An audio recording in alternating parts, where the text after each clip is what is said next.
England's footballers are in their first major final in 55 years after beating Denmark at Wembley.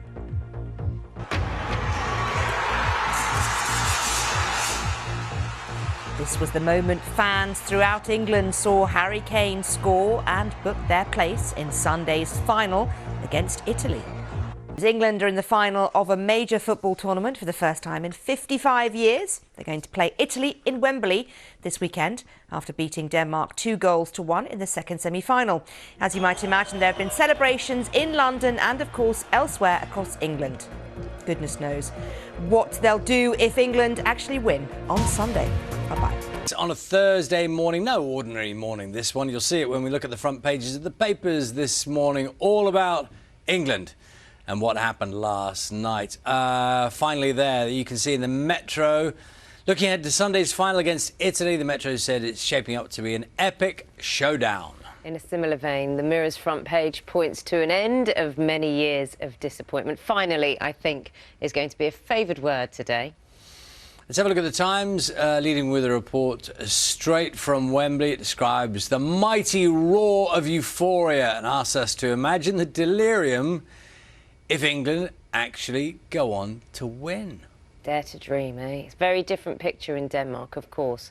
One paper stating the adventure is over, for Denmark at least. You love some of the pictures around. Well, look, I'm just going to... Can you grab the other side of this one here? So this is inside the Oh. Telegraph here. I'm not sure how we're going to do it. If I hold that up there. I just rather love if our cameras can kind of focus in on... This is like a snapshot moment. I think this is one of the fan zones in Croydon, actually. And I just... As you look in a bit closely, I'm not sure whether we can just probably... I love looking at how differently people react. Some people looking directly at the screen, obviously, which is sort of up here. Some of them immediately turning to their friends. This lady here has done the kind of classic turn to your mates and look at them. There's the fella here who he's holding his phone up, even as he's celebrating. He's up on the table and all the arms up in the air. I just think it's sometimes when you get a still, photograph like that. Perfect. It's just, you look around and you see this chap here also tickles me. You maybe can't see that. I'll describe him. In amongst the melee of everyone looking up, he's reaching down for his drink. He just needs, because he knows he's got some more celebrating to do, he's got to get in there. Absolutely got to taste it. Get the drink. It's obviously the football dominates everything, rightly so, but there's lots of other things going on as well. And of course, British and Irish Lions tour did really well yesterday, obviously, but concerns about the teams because of COVID again and being forced to isolate. And Federer, I mean, I just think on a day, if we weren't talking about the football today, Roger Federer out of Wimbledon, but also the idea that he may not play Wimbledon again.